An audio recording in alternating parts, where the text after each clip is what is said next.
আনাস রাদিয়াল্লাহু তাআলা আনহু বলেন, রাসূল সাল্লাল্লাহু আলাইহি ওয়াসাল্লাম বলেছেন, এজা নুদিয়া লিসসালাতে ফতিহাতা বুবু সময় উস্তুজিবাদ দুআ।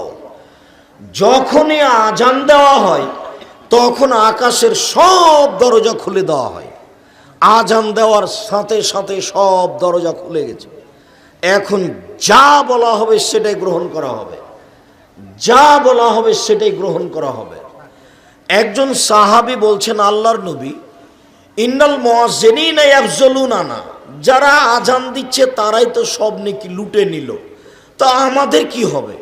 আল্লাহর নবী, যারা আজান দিচ্ছে তারাই তো সব নেকি লুটে নিল, তো আমরা কি পাবো? তখন আল্লাহ রাসূল বলছেন, এই শোনো, কুল মা ইয়াকুলুল মুয়াজ্জিন, মুয়াজ্জিন যা বলে তুমি তা বলতে থাকো, মুয়াজ্জিন যা বলে তুমি তা বলতে থাকো।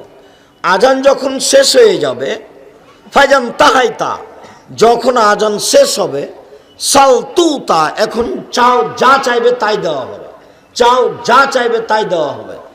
তাহলে আজানের পরে দোয়া কবুল হয়।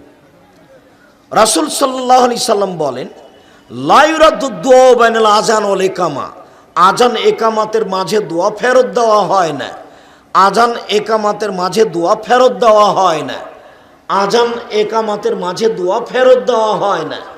আজান একামাতের মাঝে যেটা বলবেন সেটাই কবুল হবে।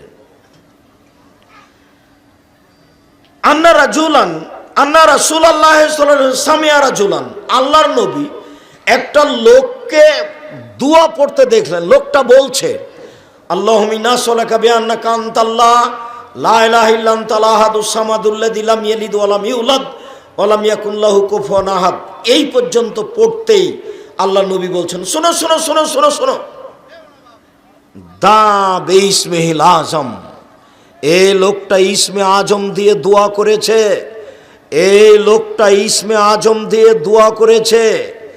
এজা দোয়ে বিহি আজাবা, এই দিয়ে যদি দোয়া করা হয় তাহলে তা কবুল হবে। ওয়েজা সোয়েলা বিহি আতা, এই দোয়া দিয়ে যদি কিছু চাওয়া হয়, যা চাইবে তাই দেওয়া হবে। এই ছেলে, একটু থামো, আমরা আলোচনার শেষের দিকে চলে এসেছি। আর দুইটা হাদিস আছে, এইটা একটা আর পরে আর একটা বলছি। উপস্থিত বৈঠকের মুসলিম বোন, দেখেন তো এই কথাটা আপনি মনে রাখতে পারেন কি না। যখনই আপনি 2 রাকাত সালাত আদায় করে দোয়া করতে যাবেন, দোয়া করার পূর্বে আপনি হাত তুলে প্রথমে বলবেন সূরা ফাতিহা। হাত তুলে কোনটা বলবেন? প্রথমে সূরা ফাতিহা, অথবা বলবেন আলহামদুলিল্লাহি রাব্বিল আলামিন আর রহমানির রহিম মালিকি ইয়াউমিদ্দিন, এই পর্যন্ত।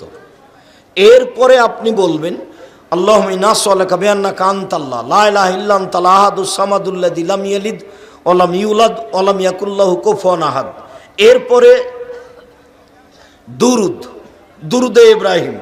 এরপরে আপনি আপনারটা বলবেন, কি প্রয়োজন, যেটা বলবেন সেটাই কবুল হবে, যেটা বলবেন সেটাই কবুল হবেন। আরেকটা, রাসূল সাল্লাল্লাহু আলাইহি সাল্লাম বলেন, দাওয়াত জিন্নুনে এজা দা রাব্বাহু, মাছ আল্লাহর দোয়া।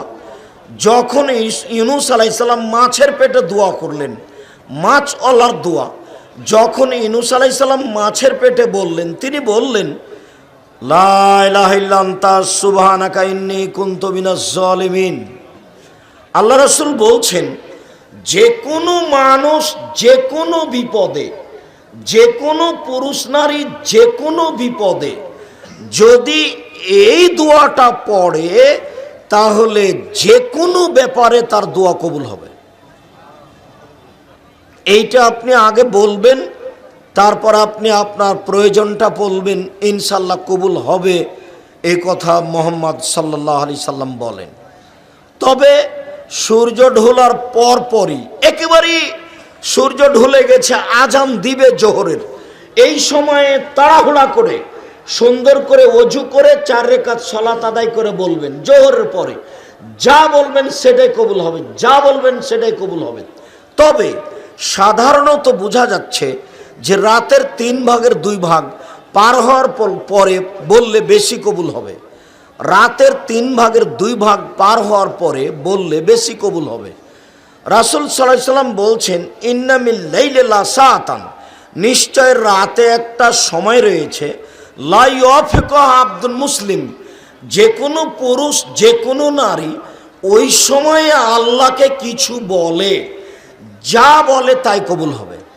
এইবার একটু বলার পদ্ধতি, সুন্দর করে অজু করে নিয়ে 2 রাকাত সালাত আদায় করে সালাম ফিরে আপনি হাত তুলে বলতে পারেন, আমার দিকে দেখেন, আল মাসআলাতু, স্বাভাবিকভাবে হাত তোলা হচ্ছে এইভাবে।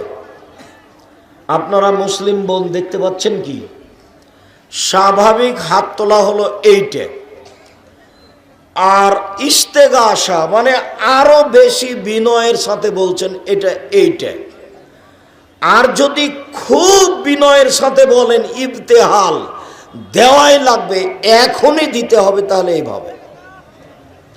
তবে পানি চাওয়ার জন্য হলে এইভাবে। স্বাভাবিক চাওয়া, আরো বেশি করে চাওয়া, ইবতেহাল, আমাকে দিতেই হবে, এখনই দিতে হবে, দেওয়াই লাগবে। সালমান ফারসি রাদিয়াল্লাহু তাআলা আনহু বলেন, রাসূল সাল্লাল্লাহু আলাইহি সাল্লাম বলেছেন, ইন্না রাব্বাকুম হাইয়ুন করিম, নিশ্চয় তোমাদের প্রতিপালক লজ্জাশীল, বড় দানশীল, বড় লজ্জাশীল। ইয়াস্তাহি মিন আবদিহি, তিনি তার বান্দার ব্যাপারে, দাস দাসীর ব্যাপারে লজ্জা করে, শরম পায়, লজ্জা করে। এজা রাফা ইয়াদাইহি আয়ারুদ্দাহুমা সিফরান, যখন হাত তুলে দোয়া করবে তখন খালি হাতটা ফিরিয়ে দিতে লজ্জা পান, খালি হাতটা ফিরিয়ে দিতে লজ্জা পান। হাত তুলে দোয়া করতে হবে, এ কথাই ঠিক। হাত তুলে দোয়া করার প্রমাণে 42টি সহিহ হাদিস আছে। কতটি? 36টি হাদিস খালি বুখারী মুসলিমে আছে। হাত তুলে দোয়া করা বিষয়টি ব্যক্তিগত ব্যাপার।